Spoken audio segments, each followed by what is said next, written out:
સર્વને જય શ્રી કૃષ્ણ.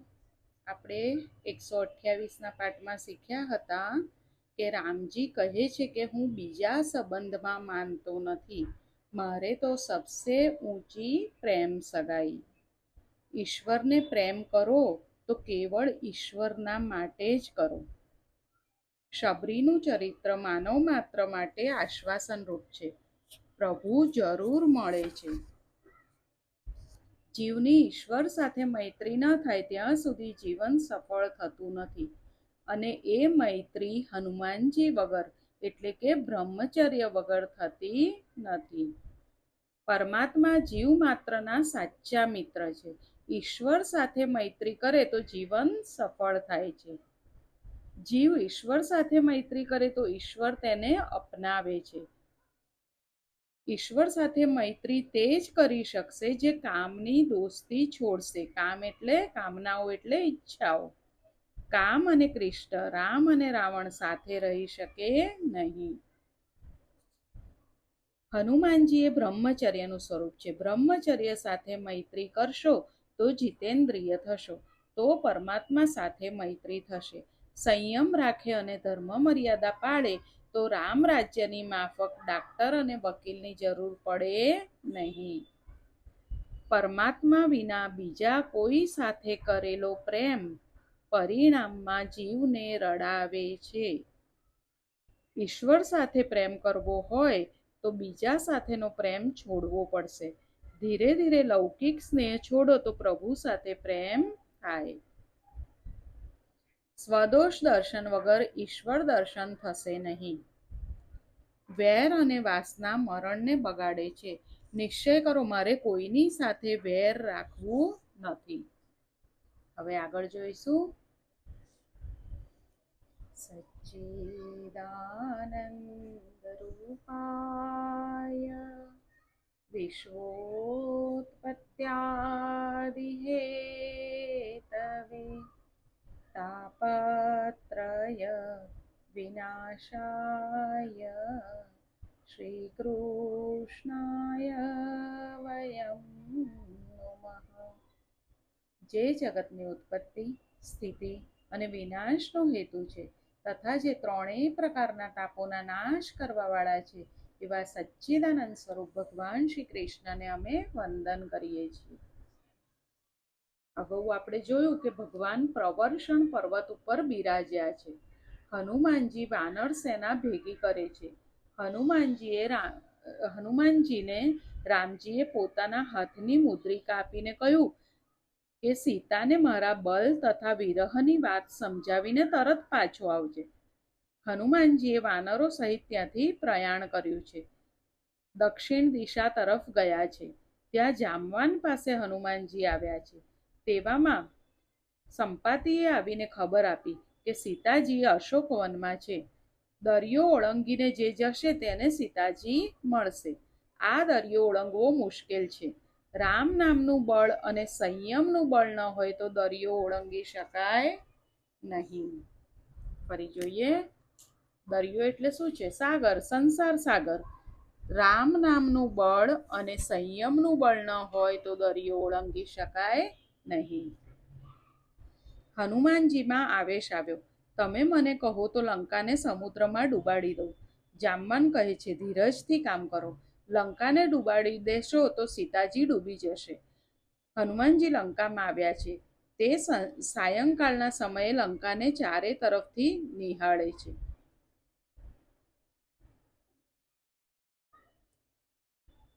ફરી જોઈએ. હનુમાનજીમાં આવેશ આવ્યો છે. તમે મને કહો તો હું લંકાને ડૂબાડી દઉં. એવું કોણે કીધું? હનુમાનજીએ જામવંતજીને. તો જામવાને શું કીધું? ધીરજથી કામ લો. લંકાને ડૂબાડશો તો સીતાજી પણ ડૂબી જશે. પછી હનુમાનજીએ ત્યાંથી ઉડાણ કર્યું છે. રસ્તામાં સુરસા આવી છે, તેનો નાશ કર્યો છે. હનુમાનજી લંકામાં આવ્યા. સાંજના સમયે ચારેય તરફથી લંકાને જુએ છે. લંકાનો અલૌકિક વૈભવ છે. મધ્યરાત્રિએ હનુમાનજી લંકામાં પ્રવેશ કરે છે. તે વખતે લંકિની અટકાવે છે. હનુમાનજી લંકિનીને મારે છે. લંકિનીએ કહ્યું, જ્યોતિષે મને કહેલું કે તને કોઈ મારે ત્યારે માનજે કે હવે રાવણ મરશે.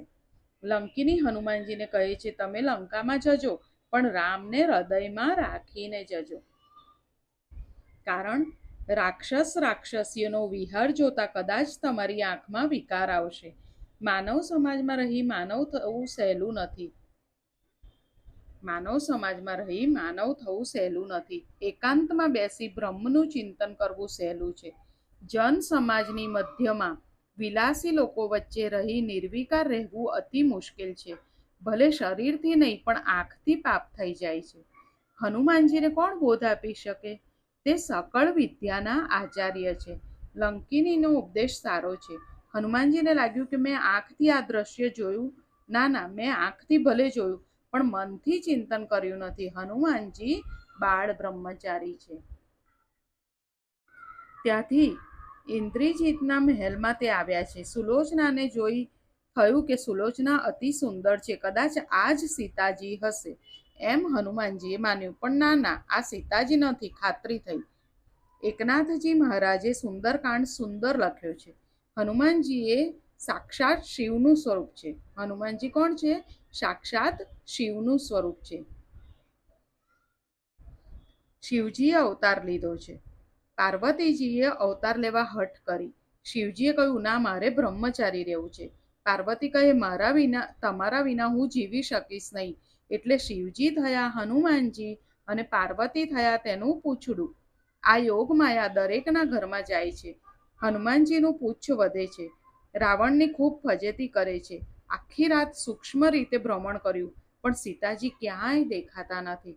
પ્રાતઃ સમયે વિભીષણના મહેલમાં આવે છે. જાગતા વેત વિભીષણે રામ નામનું સ્મરણ અને ઉચ્ચારણ કર્યું. રાત્રે સૂતા પહેલા અને સવારે ઉઠતી વખતે પ્રભુના નામનું સ્મરણ કરજો. રાત્રે સૂતા પહેલા અને સવારે ઉઠતી વખતે પ્રભુના નામનું સ્મરણ કરજો. શુભ વિચાર કરજો. હનુમાનજીને થયું, આ રાક્ષસોની દુનિયામાં આ કોણ વૈષ્ણવ હશે? હનુમાનજીએ બ્રાહ્મણનું રૂપ ધારણ કર્યું અને વિભીષણના મહેલમાં પ્રવેશ કર્યો. વિભીષણે પૂછ્યું, આપ કોણ છો? રામ તો નથી ને? સવારે આપના દર્શન થયા, તેથી મારું કલ્યાણ થશે. હનુમાનજીએ બધી વાત કહી. પૂછે છે, સીતાજી ક્યાં છે? વિભીષણે સીતાજી ક્યાં છે અને કેવી રીતે મળશે તેની બધી વિગત કહી. વિભીષણે કહ્યું, તમારા દર્શન થયા, તેથી જરૂર હવે મને રામના દર્શન થશે. હું તો અધમ છું, પરંતુ તમારા લીધે રામ મને અપનાવશે. હનુમાનજી અશોકવનમાં આવ્યા છે. સીતાજી સમાધિમાં બેઠા છે. સીતાજી હે રામનો જપ કરતા હતા. માતાજીનું શરીર દુર્બળ થયું હતું. માતાજીને મનથી પ્રણામ કર્યા. જે ઝાડ નીચે બેસીને સીતાજી ધ્યાન કરતા હતા, તે ઝાડ ઉપર બેસીને રામકથા કહેવાની શરૂઆત કરી. અનેક વાનરોને સીતાજીને શોધવા મોકલ્યા છે. હું રામદૂત લંકામાં આવ્યો છું. આજે મારું જીવન સફળ થયું છે. સાક્ષાત આદ્યશક્તિ શ્રી સીતાજીને વંદન કરું છું. સીતાજી પૂછે છે, આ કોણ બોલે છે? મને પ્રત્યક્ષ દર્શન કેમ નથી આપતા? માતાજી બોલાવે છે એટલે તરત હનુમાનજીએ ઠેકડો માર્યો છે. સીતાજીને પ્રણામ કર્યા છે. માં, હું રામદૂત છું. તમે મારી માતા છો. સીતાજીને અતિશય દીન થઈને પ્રણામ કર્યા છે. અતિશય આનંદ થયો છે. હનુમાનજીએ રામનો સંદેશો કહ્યો. રામજી તમારી ઉપેક્ષા કરતા નથી, તેઓ જલ્દી પધારશે. તે પછી હનુમાનજીએ સીતાજીને કહ્યું, માં, મને ભૂખ લાગી છે. અત્રે ફળ પુષ્કળ છે, પણ રાક્ષસો પહેરો ભરે છે. સીતાજી આજ્ઞા કરી છે કે જે ફળ નીચે પડેલા હોય તે ખાજે, ફળ તોડતો નહીં. હનુમાનજીએ વિચાર્યું, ફળ તોડવાની ના પાડી છે, ઝાડ હલાવવાની ક્યાં ના પાડી છે? હનુમાનજી ઝાડ હલાવીને ફળ પાડવા લાગ્યા. સંતો ભોજન કરે ત્યારે પણ ભજન ચાલુ રાખે છે. અન્નની નિંદા એ પાપ છે. હનુમાનજીએ દિવ્ય વાનરનું સ્વરૂપ ધારણ કરેલું. પૂંછને કહ્યું, તારું કામ તું કર. પૂંછ જાય છે, બધાને મારે છે. રાક્ષસીઓનો સંહાર કર્યો. ઇન્દ્રજીત ત્યાં આવે છે. ઇન્દ્રજીતે બ્રહ્માસ્ત્ર છોડ્યું. હનુમાનજીએ બ્રહ્માસ્ત્રને માન આપ્યું. ઇન્દ્રજીત હનુમાનજીને રાજ્યસભામાં લઈ આવ્યા. રાવણે પૂછ્યું, એ બંદર કહા સે આયા હૈ? હનુમાનજીએ સામો પ્રશ્ન કર્યો, એ દશમુખ, તને ઉપદેશ આપવા માટે આવ્યો છું. તે શિવજીને પ્રસન્ન કર્યા, પણ સીતાજીને આવી રીતે ઘરમાં રાખે છે. તું રામજીને શરણે આવ. રામ તારા સર્વ પાપ માફ કરશે. રાવણ માનતો નથી. રાવણે હુકમ કર્યો, આના પૂંછમાં ઘણી શક્તિ છે, તેને બાળી નાખો. હનુમાનજીએ પૂછ વધાર્યું. લંકાના કોઈ કાપડિયાના ઘરમાં એટલું કાપડ રહ્યું નથી. સર્વ કાપડ હનુમાનજીના પૂંછને બાંધવામાં આવ્યું છે. કપડાં બાંધી ઘી તેલ નાખવામાં આવ્યું, અગ્નિ મૂકવામાં આવે છે. હનુમાનજીએ કહ્યું, આ પુચ્છ યજ્ઞ થાય છે, તેના યજમાન તમે છો, તમે ફૂંક મારો. રાવણ ફૂંક મારવા ગયો તો દાઢી બળવા લાગી. હનુમાનજીએ આખી લંકા બાળી છે. રાક્ષસીઓ સીતાજીને કહે છે, તમારી પાસે આવેલા તે પુરુષનું પૂંછડું રાક્ષસો બાળે છે. સીતાજી પ્રાર્થના કરે છે, રામ સિવાય મેં અન્ય પુરુષનું ચિંતન કર્યું ન હોય, મેં પતિવ્રતા ધર્મનું પાલન કર્યું હોય તો હે અગ્નિદેવ, તમે શીતળ થજો, તમે શાંત થઈ જાઓ. અગ્નિદેવ ચંદન જેવા શીતળ થયા છે. લંકા બધી ધગ ધગ બળે છે. હનુમાનજીને આશ્ચર્ય થયું. સમુદ્ર કિનારે આવી જોયું તો લંકા બળે છે. ખોટું થયું, અશોકવન બળી જશે. પૂછને સમુદ્ર સ્નાન કરાવ્યું, અશોકવનમાં આવ્યા. અશોકવનનું એક ઝાડ પણ બળ્યું નથી. સીતાજીને મળ્યા છે. સીતાજીએ હનુમાનજીને આશીષ આપી કે અષ્ટ સિદ્ધિ તારી સેવા કરશે. સીતાજીએ હનુમાનજીને શું આશીષ આપી કે અષ્ટ સિદ્ધિ તારી સેવા કરશે, તારો જગતમાં જય જયકાર થશે. આશીષોથી હનુમાનજીને સંતોષ થયો નહીં. હનુમાનજીએ આશીષમાં રામ સેવા માંગી છે. હનુમાનજી અમર છે. કાળ હનુમાનનો નોકર છે. હનુમાનજી જવા લાગ્યા તે વખતે બ્રહ્માજીએ પત્ર લખી આપ્યો છે. હનુમાનજી સ્વમુખે પોતાના પરાક્રમોનું વર્ણન કરી શકે નહીં, તેથી તેના પરાક્રમોનું વર્ણન કરતો પત્ર આપ્યો છે. હનુમાનજી રામજી પાસે આવ્યા છે. લક્ષ્મણ પત્ર વાંચે છે. રામજી સાંભળે છે. હનુમાનજી કહે છે, નાથ, આ તમારો પ્રતાપ છે. નાથ, કૃપા કરો, મને અભિમાન ન થાય. રામજીને થયું, આ હનુમાનજીને શું આપું? હનુમાનજીને ભેટી પડ્યા છે. રામજી હનુમાનજીને ભેટી પડ્યા છે. ત્યાંથી વિજયાદશમીના દિવસે પ્રયાણ કર્યું છે. સમુદ્ર કિનારે આવ્યા છે. રઘુનાથજીનો નિયમ હતો રોજ શિવજીની પૂજા કરવી. ત્યાં કોઈ શિવલિંગ મળ્યું નહીં. હનુમાનજીને કાશી શિવલિંગ લેવા મોકલ્યા છે. હનુમાનજીને આવતા વાર લાગી. રામજીએ રેતીનું શિવલિંગ કરીને પૂજા કરી છે. આ જ છે રામેશ્વર. રામેશ્વરના દર્શન કરશે તે શરીર છોડીને મારા ધામમાં આવશે. આ બાજુ રાવણે સભા ભરી છે. વિભીષણે કહ્યું, મોટા ભાઈ, રામજીને શરણે જાઓ, સીતાજીને આપી દો. રાવણે વિભીષણને લાત મારી છે. ધન્ય છે વિભીષણને કે રાવણે લાત મારી તો પણ ચરણમાં વંદન કર્યા છે. મોટા ભાઈ, તમને યોગ્ય લાગે તેમ કરો, હું તો રઘુનાથજીના શરણે જઈશ. વિભીષણ જે ક્ષણે લંકામાંથી ગયા તે જ ક્ષણે સર્વ રાક્ષસો આયુષ્ય વગરના થઈ ગયા. સાધુ પુરુષનું અપમાન સર્વનો નાશ કરે છે. સાધુ પુરુષ, કોઈ સાધુ હોય, કોઈ સરળ ઇન્સાન હોય, અગર તમે એનું અપમાન કરો તો એ તમારા સર્વનો નાશ કરે છે. વિભીષણ વાનર સેના પાસે આવ્યા છે. વિભીષણ વિચારે છે, મને શરણે લેશે કે નહીં? રાવણનો ભાઈ માનીને મારો તિરસ્કાર તો નહીં કરે ને? ના ના ના, એ તો અંતર્યામી છે. મારો શુદ્ધ ભાવ છે. રામજી મને જરૂર અપનાવશે. સુગ્રીવે રામજી પાસે આવીને સમાચાર આપ્યા કે રાવણનો ભાઈ વિભીષણ આવ્યો છે. રાક્ષસોની આ માયા છે અને તે ભેદ જાણવા આવ્યો હોય તેમ લાગે છે. રામજીએ કહ્યું, તે શું બોલે છે તે કહો. સુગ્રીવે કહ્યું, તે તો કહે છે કે રાઘવમ શરણમ ગતઃ. હનુમાનજીએ વકીલાત કરી છે. તેના હૃદયમાં છલ કપટ નથી. તે શરણે આવ્યો છે, તેનો સ્વીકાર કરવો જોઈએ. હનુમાનજીએ રામજીને વકીલાત કરી. કોની? વિભીષણની, કે વિભીષણના હૃદયમાં છલ કપટ નથી, તે શરણે આવ્યો છે, તેનો સ્વીકાર કરો. રામજીએ સુગ્રીવને આજ્ઞા આપી, તમે વિભીષણનું સ્વાગત કરી લઈ આવો. જ્યારે જીવ મારી સન્મુખ થાય છે ત્યારે તેના કરોડો જન્મોના પાપ નાશ પામે છે. પ્રભુ શું કહે છે? જ્યારે જીવ મારી સન્મુખ થાય છે ત્યારે તેના કરોડો જન્મોના પાપ નાશ પામે છે. જે મનુષ્ય નિર્મળ મનનો હોય છે તે મને પ્રાપ્ત કરે છે. મને કપટ અને છલ છિદ્ર ગમતા નથી. પ્રભુને કપટ અને છલ છિદ્ર ગમતા નથી. સુગ્રીવ ગયો છે. વિભીષણને લઈ આવ્યો. વિભીષણે કહ્યું, નાથ, હું શરણે આવ્યો છું. મારા ભાઈએ મને લાત મારીને મારો તિરસ્કાર કર્યો છે. રામજી ઉઠીને ઊભા થયા. વિભીષણને કહ્યું, તું મને તારા ભાઈ તું મને મારા ભાઈ લક્ષ્મણ સમાન પ્રિય લાગે છે. તે જ સમયે વિભીષણને લંકાનું રાજ્ય આપ્યું છે.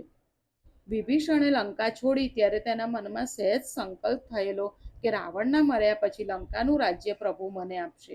તે સંકલ્પ પ્રભુએ પૂરો કર્યો છે. સુગ્રીવ તે વખતે બોલ્યો છે કે આપે બહુ ઉતાવળ કરી. સુગ્રીવે શું કીધું કે તમે બહુ ઉતાવળ કરી પ્રભુ. આપે આજે વિભીષણને લંકાનું રાજ્ય આપી દીધું. કદાચ રાવણ શરણે આવી જશે અને સીતાજીને આપી દેશે તો તમે રાવણને શું આપશો? રઘુનાથજીએ ત્યારે કહ્યું છે, રામ બોલે છે ત્યારે બહુ વિચારીને બોલે છે. રાવણ જો શરણે આવશે તો રાવણને અયોધ્યાની ગાદી ઉપર બેસાડીશ, પણ આજે તો વિભીષણને લંકાનું રાજ્ય આપ્યું છે. રાવણ શરણે આવશે તો તેને અયોધ્યાનું રાજ્ય આપીશું. અમે ચારે ભાઈઓ વનમાં રહીશું. પછી તો સમુદ્ર ઉપર પથ્થરનો પુલ બાંધ્યો. પથ્થર ઉપર રામ નામ લખવાથી તરે છે. રામ નામથી જળ પથ્થર તરે તો મનુષ્ય શું ના તરે? મનુષ્ય આ ભવસાગર ન તરી જાય? વિશ્વાસ રાખી શ્રદ્ધાથી રામ નામનો જપ કરો. આ કલિકાલમાં બીજો કોઈ ઉપાય નથી. પથ્થર પણ રામ નામથી તરે છે.